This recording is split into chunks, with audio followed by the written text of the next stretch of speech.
A rain-soaked prince fleeing his own betrothal finds shelter with a common healer who values wisdom over wealth, never suspecting she'll one day wear his crown. As deception gives way to genuine connection, their forbidden romance challenges the kingdom's rigid traditions.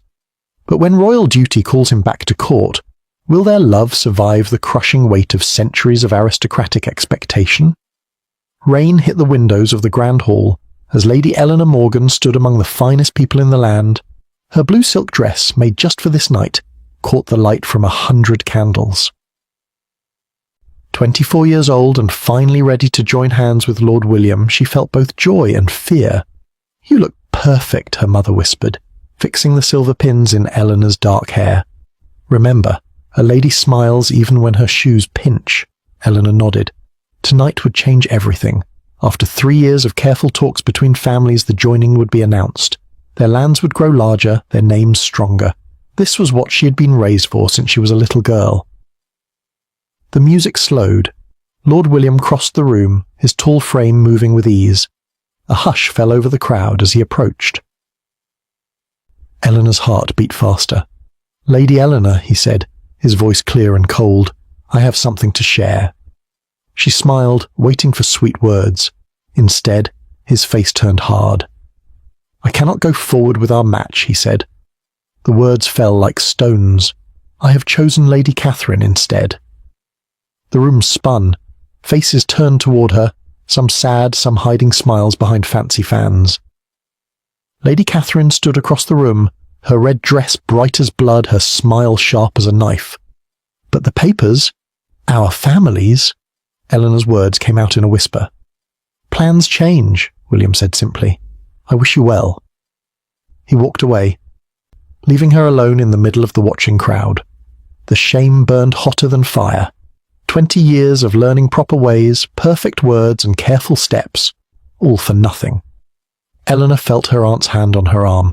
Aunt Martha, who had never married, who lived by the sea and wrote books that proper ladies did not read. "Stand tall," Aunt Martha said firmly. "We leave now with pride." Eleanor lifted her chin. With slow, steady steps, she walked through the parting crowd. No tears fell until she was safely in the carriage. "What happens now?" she asked, her voice breaking. "Now, my dear, you begin to live," Aunt Martha said, taking her hand. "My home by the sea has room for a broken heart to heal." As the carriage rolled away from the bright lights, Eleanor looked back at the grand house where her dreams had died. Rain washed down the windows, blurring the scene. "Perhaps this ending is really a beginning," Aunt Martha said softly. Eleanor did not believe her. How could the worst night of her life lead to anything good? Yet as they left the city behind, something small and quiet inside her whispered of freedom. No more rules about how to sit, speak, or think. No more smiling when her shoes pinched. The carriage turned onto the dark road that led to the sea, carrying Eleanor away from everything she had known toward a future she could not yet see. Aunt Martha's home sat on a cliff 50 feet above the sea. Wind and salt had worn the stones smooth over many years. Inside, books filled every shelf and table. Eleanor spent the first week in bed, her tears soaking the pillow each night. "Enough hiding," Aunt Martha said one morning, pulling back the curtains. "The sun is out, and there are words waiting for you." Eleanor began to read the books her aunt gave her. Stories of brave women who made their own paths. Tales of far-off lands where people lived by different rules. Slowly, the ache in her chest grew smaller. One sunny afternoon, after reading for 3 hours straight, Eleanor walked down to the village. The small shops and friendly faces were nothing like the grand city she had left behind. No one knew her shame here. No one watched to see if her back was straight or her smile was proper. "Would you like to join our reading circle?" asked Mrs. Timbers, the baker's wife. "We meet each Thursday to talk about books and ideas." Eleanor said yes, surprising herself. That Thursday, she sat with 7 women around Mrs. Timbers' kitchen table. They talked about a story that asked if people should follow their hearts or do what others expect. Eleanor said almost nothing, but her mind was full of new thoughts. The next meeting, she spoke a little more. By the third, she found herself sharing ideas she'd never dared speak before. "You have a quick mind," said a deep voice as she left the baker's shop.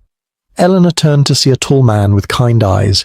His clothes were fine but simple, and he spoke with a different sound than the local people. I am Dr. Thomas Ward, he said with a small bow. I'm visiting from across the sea to study the plants that grow on your cliffs. Eleanor Morgan, she replied, not adding her title. Over the next few weeks they met often. Sometimes they walked along the shore talking about books they had both read. Other times they sat in the village square watching children play as they spoke of ideas that made Eleanor's mind feel wide awake. In my country, women run schools and write for big papers, Thomas told her one day as they stood looking at the old stone church. That sounds like a made-up place, Eleanor said with a small laugh. It is very real, he said, his eyes serious. People can live differently than what you have known. Each time they met, Eleanor felt something new growing inside her, not the nervous flutter she had felt with Lord William, but something deeper and truer. Thomas listened when she spoke. He asked what she thought. No man had ever done that before. One evening, as the sun turned the sea to gold, Thomas said, I have never met anyone like you, Eleanor. The way he said her name made her heart beat faster. For the first time since the night her world fell apart, Eleanor felt glad to be exactly who she was. Spring came to the sea cliffs with bright flowers and warmer winds. Eleanor sat at her aunt's desk, writing in a small book. She had filled 10 pages with her own thoughts about the book she read. Thomas had told her that in his country women's words were printed in papers for all to read. A letter came for you, Aunt Martha said, placing a thick cream-coloured paper on the desk. From your mother? Eleanor's hands shook as she broke the seal. Her mother wrote that Lord William's wedding to Lady Catherine had not happened. Now he wished to speak with Eleanor again. Her family wanted her to come home right away. They want me back, Eleanor whispered. Mother says I can still have the life I was raised for. Aunt Martha sat beside her. The question is, do you still want that life? Eleanor looked around the room at the books that had kept her company. She thought of the reading circle where her ideas were heard. She thought of Thomas and their long talks. I don't know, she said honestly. That night she could not sleep. Going back meant having a place in society again. It meant her family would be happy. It meant the safe path she had always expected. Staying meant turning her back on everything she'd been taught to want. The next day, Thomas asked her to walk along the shore. They stopped at a tide pool where tiny fish swam in circles. I must return home soon, he said. My work here is almost done. Eleanor's heart sank like a stone. I will miss our talks. Thomas turned to face her. Come with me, he said. Not as my wife, not yet, but as my partner. You could study at the women's college. You could write. You could see a different world. Eleanor could hardly breathe. Leave her country. Go to a place where women lived by different rules. It was both wonderful and terrifying. I need time to think, she said. 3 days later, a fancy carriage rolled into the village. Lord William stepped out, looking just as handsome as Eleanor remembered. He came to Aunt Martha's door with flowers and sweet words. I made a terrible mistake, he said as they sat in the small front room. I never stopped thinking of you. Eleanor looked at him closely. 6 months ago, these words would have made her the happiest woman alive. Now she saw what she had missed before, the cold pride in his eyes, the way he looked around the simple room with hidden distaste.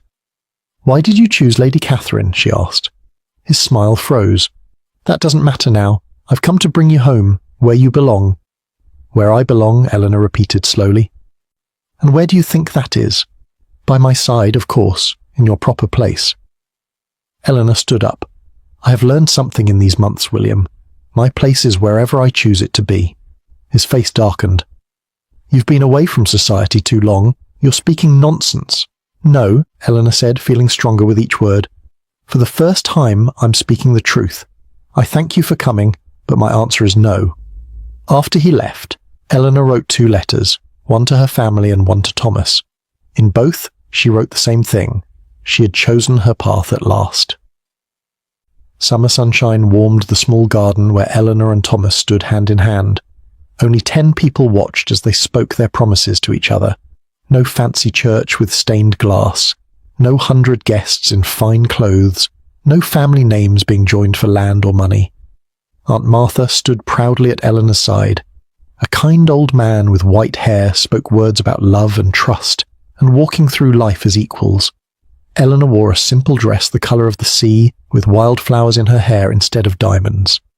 I choose you, Thomas said, his voice strong and clear, not for what our joining might bring, but for who you are. your mind, your heart, your spirit. I choose you, Eleanor answered, not because I need someone to give me a place in the world, but because together we can build something true. They sealed their promises with a kiss as the small group clapped.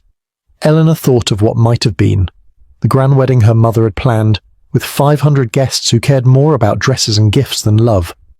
This small, sweet moment felt more real than anything in her old life. 3 weeks later, they boarded a ship bound for Thomas's homeland across the sea. Eleanor watched the cliffs of her country fade into the distance. Fear and hope mixed in her heart as the wind blew her hair free. Their new home was a red brick house near the college where Thomas taught. Large windows let in light, and shelves waited for Eleanor's books. The streets outside bustled with people from many lands. Women walked with purpose, carrying books or papers, heading to jobs Eleanor had never imagined women could have. "Tomorrow I will take you to the college," Thomas said. "The dean is eager to meet you." "What if I'm not smart enough?" Eleanor asked, her old fears rising up. Thomas smiled. "You're one of the brightest minds I know. Just be yourself." 6 months passed quickly. Eleanor's days filled with classes and new friends. She studied harder than she ever had for dancing or proper manners.